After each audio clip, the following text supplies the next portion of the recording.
I was tired of being tired. Every morning, it was a struggle to get out of bed. My eyes felt heavy, my body ached, and my mind was foggy. I had to drag myself to work, and I could barely focus on my tasks.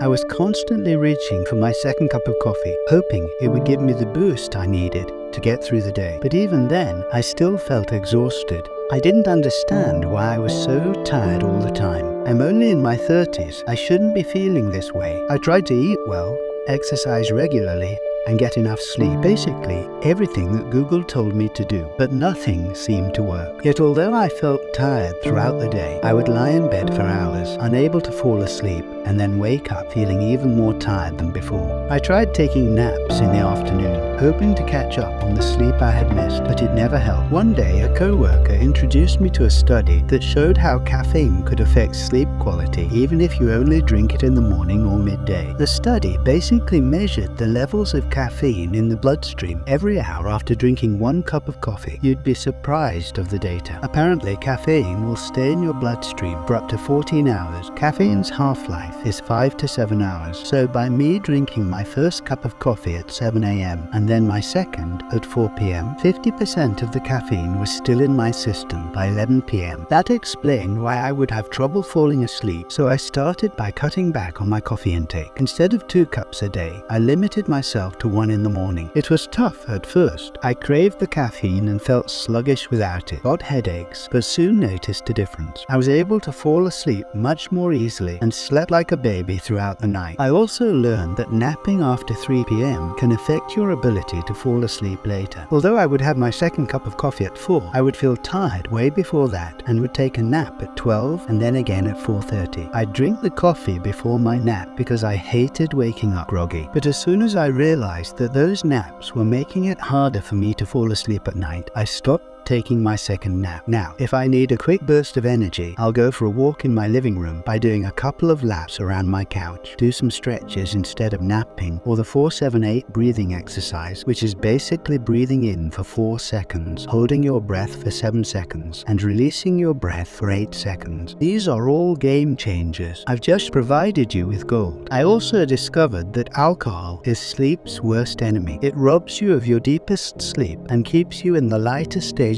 of sleep. Basically, it never really lets you rest, because I would have trouble sleeping at night, which was due to my coffee and naps throughout the day. I would have a glass of wine before bed to help me relax, but now I know that it was actually making things worse. All I was doing was putting a bandage over a serious problem that probably needed surgery, not just a bandage. Okay, 2 other things I learned. I learned that high sugar and low fiber diets also impact the quality of deep sleep and result in more awakenings at night. So I started paying more attention to what I was eating, and I made an effort to eat more whole foods and fewer processed ones. This sucks because I love Sour Patches, but man, can I tell you that it has been so worth the energy I have now. Finally, I read that the way I wake up could also affect how tired I felt. I left this one last because I personally have not felt that big of a change from this, but I used to set my alarm early, knowing that I would hit snooze several times before actually getting up, which apparently was causing me to feel more groggy and tired. So for the sake of science, now I set my alarm for an extra 10 or 20 minutes of sleep time instead of pressing snooze, and I make an effort to move around when I wake up. Now, I'm able to be up from 7 a.m. to 10:30 p.m. and feel great. I'm no longer constantly tired, and I'm able to focus and be more productive throughout the day. I still have days when I feel a little sleepy, but nothing like before. If you're going to give these gold tips a try, slowly ease yourself in. It's okay if you can't cut out your coffee immediately. It's okay if you can't cut out your naps. And it's even okay if you start seeing progress. But then one day you go for the extra cup of coffee. Either way. Point is to build a sustainable routine that will increase your productivity and help you feel much better. I'll see you tomorrow. Take care.